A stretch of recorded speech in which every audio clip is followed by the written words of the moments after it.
Guys, doing some LED wiring here on the bus shell for the client build, and this is the beginning.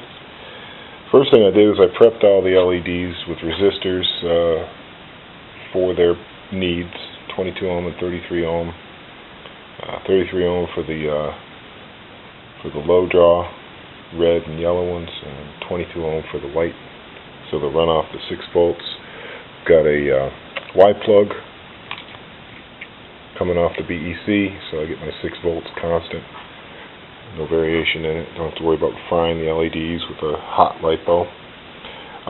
And the way I'm doing this is I'm bench soldering everything, but I've got all my links worked out by having everything in place.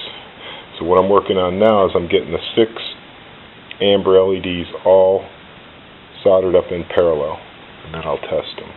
And so right now I've got my very first one, okay, which goes about here, like this, okay, and then I've got it so that, hoping I can get this so it'll all like lay down nicely, but the idea is that I wanted to have everything kind of follow these grooves as much as possible. Alright, maybe not a thing of beauty at this point, but check it out, they work, they light up as intended. So let me show you how these go in. This little Christmas tree string that I made here. Woohoo! Alright.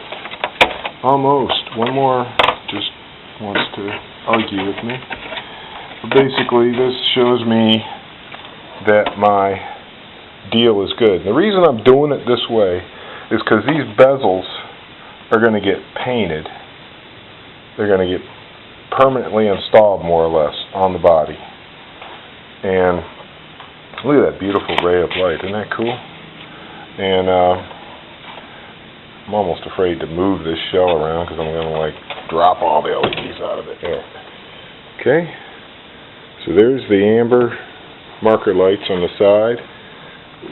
If it was dark in here, I bet you it'd be lighting up the whole bench because it's pretty incredibly frickin' dark.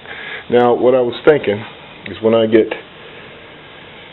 everything done, I might coat the back of each one of these with black plastic so there's not so much light coming inside the vehicle. But I don't know how important that is. We'll just see what it looks like.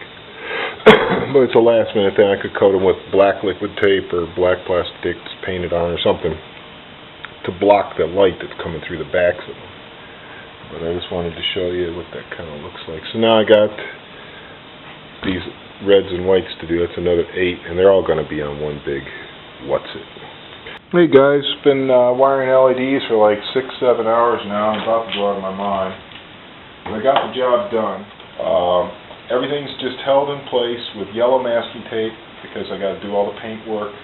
But when it's done, these will be put in with permanent adhesive, and all the wiring will be lashed down with VHB tape and electrical tape over that.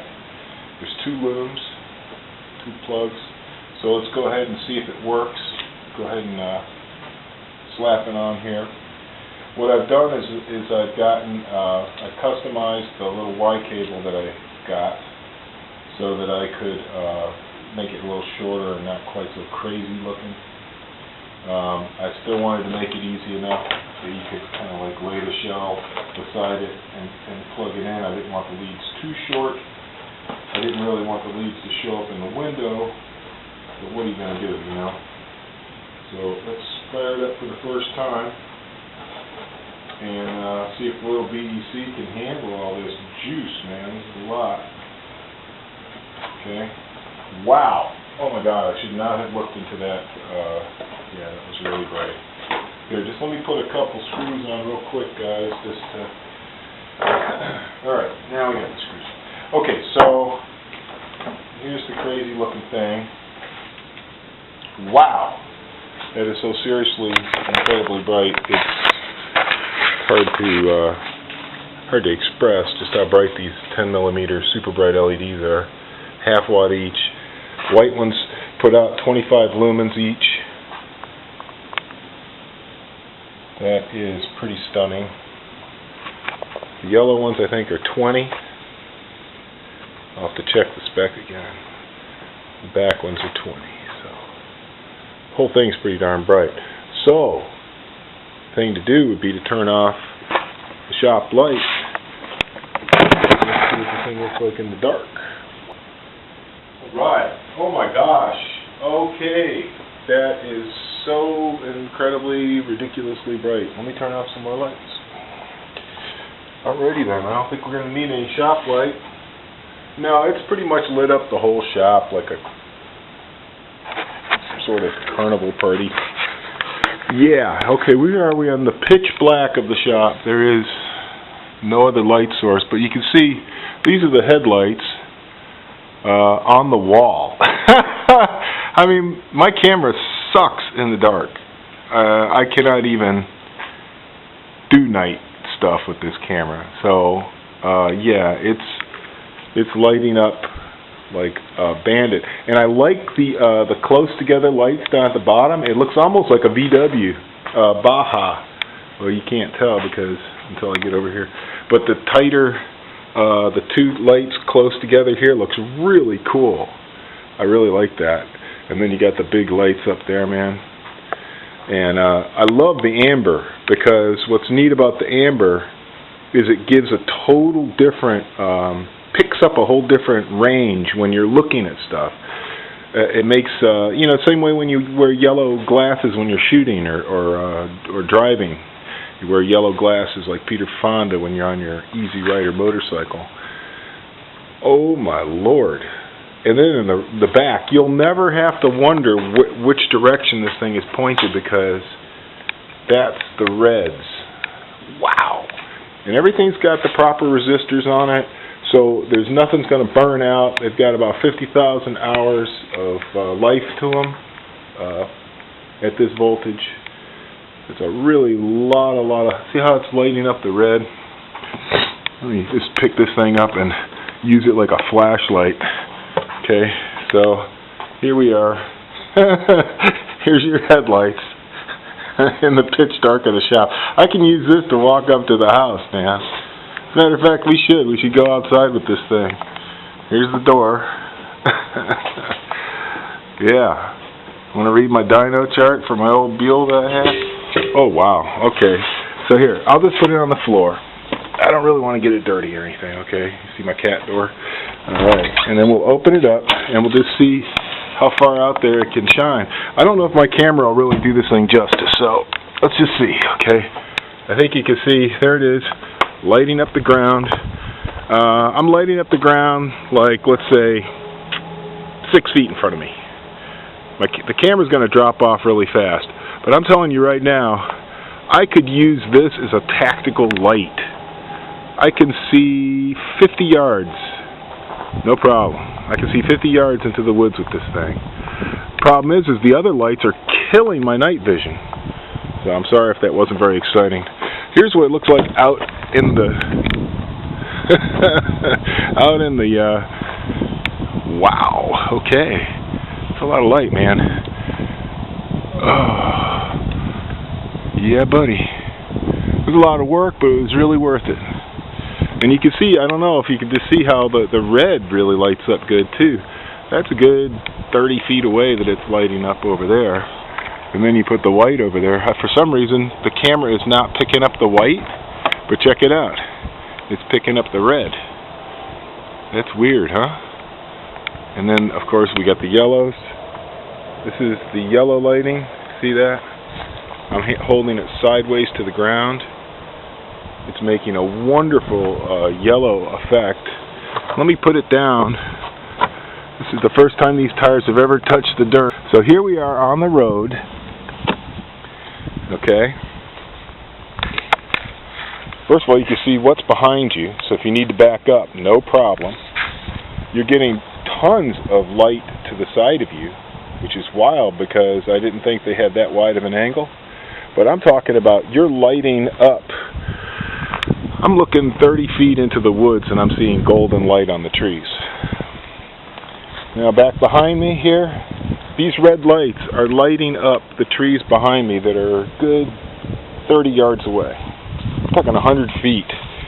The back lights, the rear lights are lighting up stuff. And then, as far as like being able to navigate, I know that this camera is really sucking at this, but you see the big splash of light right in front of it, which is very handy. I wasn't expecting that at all. And I think that's coming off of these chrome bezels.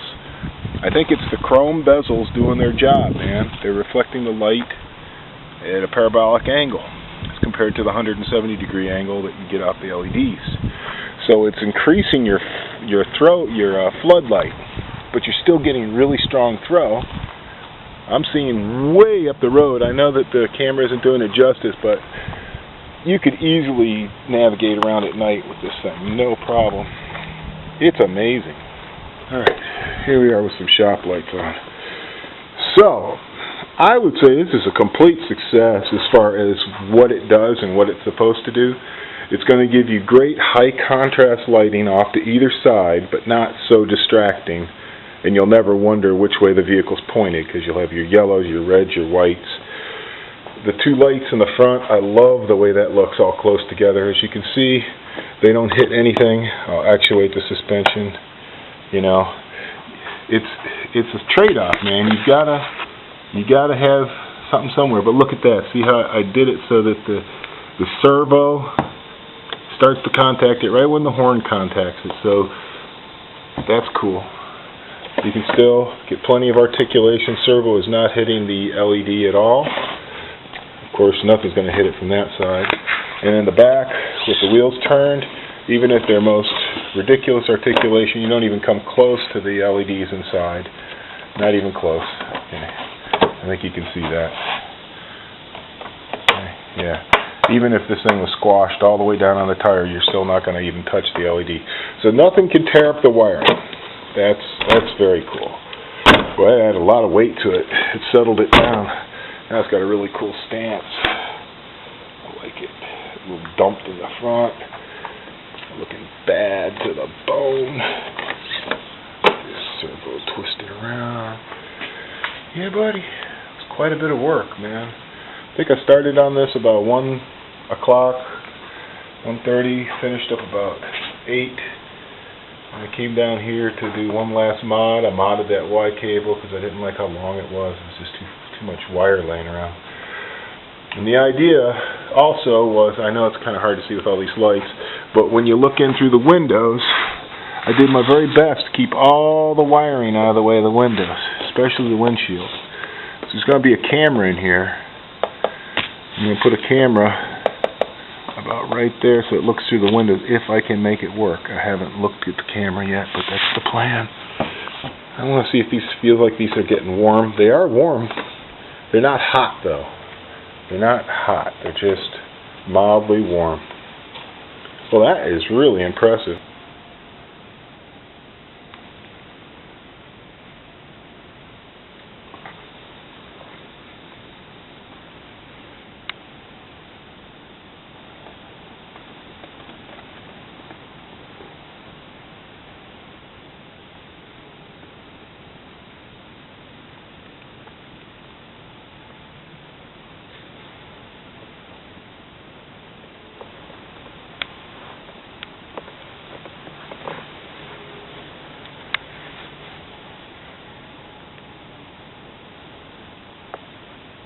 Hey guys, just wanted to show you up here in the house. It's probably a lot more obvious how incredibly bright those headlights are. Sitting in the middle of my living room, lighting up the wall, the amber. You can see the nice amber. It's got a nice fill light all around it from those bezels, reflecting the light from the LEDs down and around the wheels in a really nice way.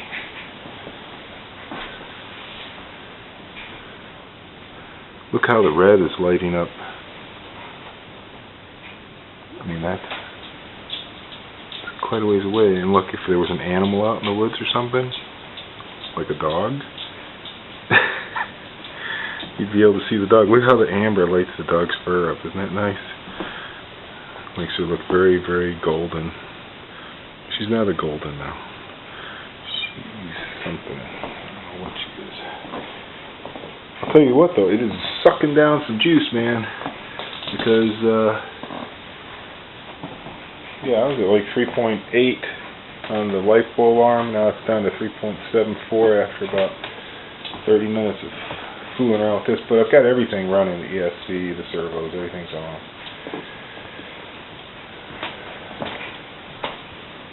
Yeah, the dog. The dog. It's alive. You think, Lucky? I think we should come out on the porch with it. Alright guys, I'm actually going to do it. I'm going to take her for a maiden voyage in the grass here. I just mowed the grass. It should be pretty nice. Do a little one-handed steering here. I don't know if you guys can see the light this thing is putting out. I guess this camera pretty much sucks. But I can see all the way across the yard. I can see every blade of grass in high relief. I can see every rumple, every lump in the ground. This is way cool, man. I gotta get some lights on my rig now. Oh, that's the light bulb alarm. Going off at 3.7. Nothing to worry about. It's not going to kill anything. Run it at 3.7. You could run it down to 3.3, I guess, if you really wanted to. I'm not too worried about it. Here, can you see how it's lighting up the dog? Yeah, the camera doesn't really do a good job of giving you an idea of just how incredibly bright these lights are. It's casting a shadow of the dog on the fence in a big way. Let me just step back so you can get an idea. I am now 20 feet away. Now I'm 30 feet away. Now I am all the way out to the gravel. Dog standing in front of the truck. I'm going to turn it around so you can see the brightness of it. Okay, that's the headlights from the other side of the yard. Light bulb alarm is going off at 3.7. I'm not going to freak out about it. Kind of wanted to run the battery down to 3.7 just to store it for a little bit here while I do the body work. But yeah, I don't know if you can see. I don't know if you can see it. There's the cat. Can you see the cat? No, probably not. The cat is dark gray. So between the beeping and the lights, the animals are extremely interested. Lucky's concerned. Lucky is worried. So I'm not going to do anything crazy like try and crawl the stairs or anything or get it dirty. But yeah, man. Just unbelievably bright, as you can see. But, like I was saying, these draw, you know, a lot of juice. 120 milliamps times 14, give you an idea of the milliamp draw. They're half rated at a half watt each. I got 14 of them. A lot of light, dude. Awesome. Nice choice on the shell, too. Good place to put on those lights, man. Looks tough. Right, Lucky?